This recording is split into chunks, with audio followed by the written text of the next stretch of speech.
a lot of our followers were curious to find out more information about you.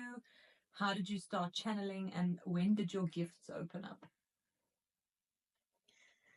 Um, I can't call it gift. I'm totally disagree with the word gift. This is like a word, like something you came and you have to do. I didn't choose to do this. Um, I could say it was my destiny.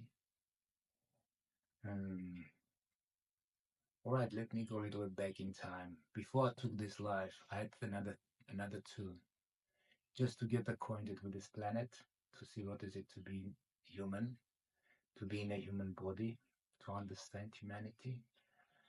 They both were short. I died quite early, in my 20s, 30s. First time 20s, second time in my 30s.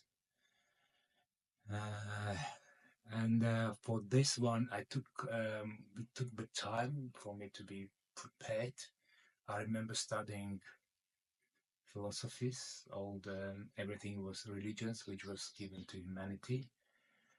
Um, so basically, to to be updated, to be updated, so I can deliver this knowledge, not a belief system, knowledge. And many times I ask myself, why me? Why someone who doesn't belong to this reality, who's not earthlings, coming to this world to say something which humans should know by definition? And I know many of similar to me starseeds are coming to this planet and already here. We're talking about this, what the same thing what I'm saying, more or less. And then also came, it's hard for human to come upon this knowledge by being part of this reality. Because when you are raised, born inside the problem, you won't see the problem. You have to be outsider so you can observe, and to give knowledge or information without judging it, without taking sides, without being part of race, nation, or religion. It's always have to be outsider. It's the most important way of delivering knowledge. All the great prophets who came to planet Earth, and by all means, I'm not comparing myself with the prophets. They were outsiders. They were outsiders. Otherwise, you cannot deliver message unvanished. If you, yeah.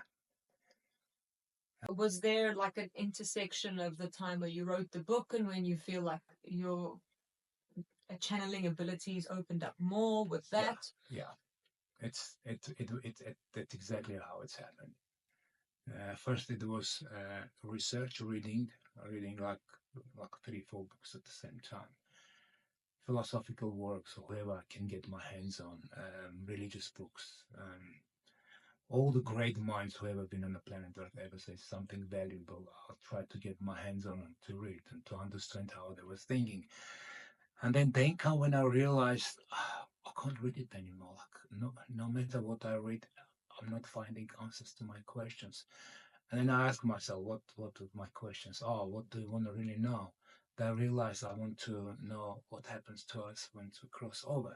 On the other side, I find a couple of works, Book of Death from Egypt, Bardo Todol by the Hindu monk, priest.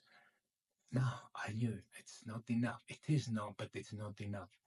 And then when I find myself against the wall, then the download happened. And I realized I have to write down. So that's how knowledge found me, through my books.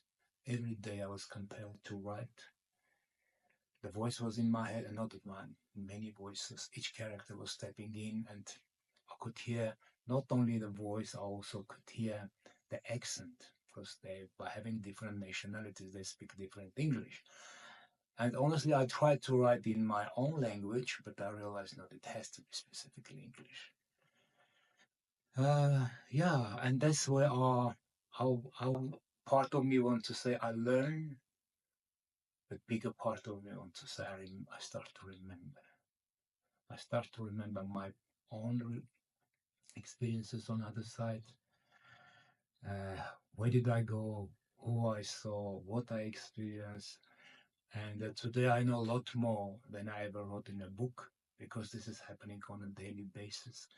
Every day, every morning I wake up with some more knowledge, with some more memories about what we call metaphysical world. But once you step into that world, it's become very physical because you are part of that energy, of that reality. And it's all physical to you.